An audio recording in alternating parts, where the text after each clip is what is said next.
খামারি ও কৃষক ভাইরা আসসালামু আলাইকুম। আপনারা যে যেখান থেকে আমার এই ভিডিওটি দেখতে পাচ্ছেন, আমি সবাইকে জানাই ঘাস টিভি চ্যানেলের পক্ষ থেকে আন্তরিক শুভেচ্ছা এবং অভিনন্দন। আজকে আসলাম একটি ঘাসের জমিতে আপনাদেরকে দেখানোর জন্য। এই যে দেখেন, এখানে কিন্তু ঘাস হয়ে আছে, প্রচুর পরিমাণে ঘাস হয়ে আছে। এটা হচ্ছে আমেরিকান গুয়াতিমালা হাইব্রিড ঘাস। এই আমেরিকান গুয়াতিমালা হাইব্রিড ঘাস আপনি যে কোনো মৌসুমে রোপণ করতে পারেন, কিন্তু ভাই হ্যাঁ, এই ঘাসের কখনো আপনি বিচি রোপণ করবেন না, তাহলে আপনি ধরা খেয়ে যাবেন। এই ঘাসের ফুলও হয় না, বিচিও হয় না। এই ঘাসের কিন্তু কাটিং থেকে কিন্তু ঘাসগুলো উৎপাদন হয়ে থাকে। তো আমি বলবো, এই ঘাসের হয়তো যদি আপনি চাষ করতে চান, তাহলে হয়তো এই ঘাসের কাটিং রোপণ করবেন, নচেত আপনি চারা রোপণ করবেন।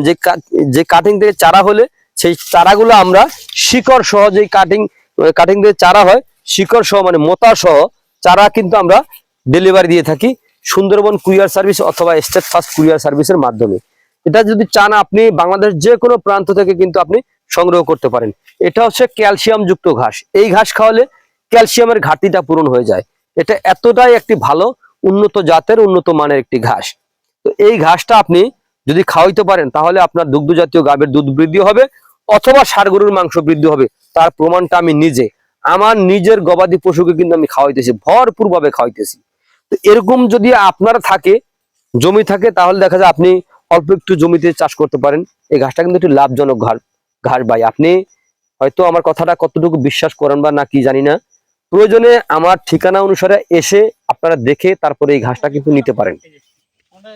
আমার ঠিকানা হচ্ছে শরীয়তপুর জেলা, গোসাইরহাট উপজেলা, দক্ষিণ পাঁচকাটি হচ্ছে আমার গ্রাম। চাইলে কিন্তু আপনি যে কোনো প্রান্ত থেকে আমার বাড়িতে এসে দেখে তারপরে এই ঘাসটা নিতে পারেন। কিন্তু এটা হচ্ছে অরিজিনাল আমেরিকান গুয়াতিমালা হাইব্রিড ঘাস।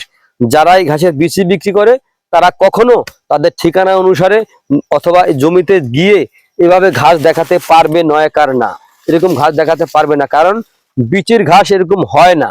কিন্তু অনেকে দেখা যায় বিচি আর ঘাস দেখায়, কিন্তু ভাই ঘাসের বিচি ফুলই হয় না, বিচিটা আসবে কোত্থেকে?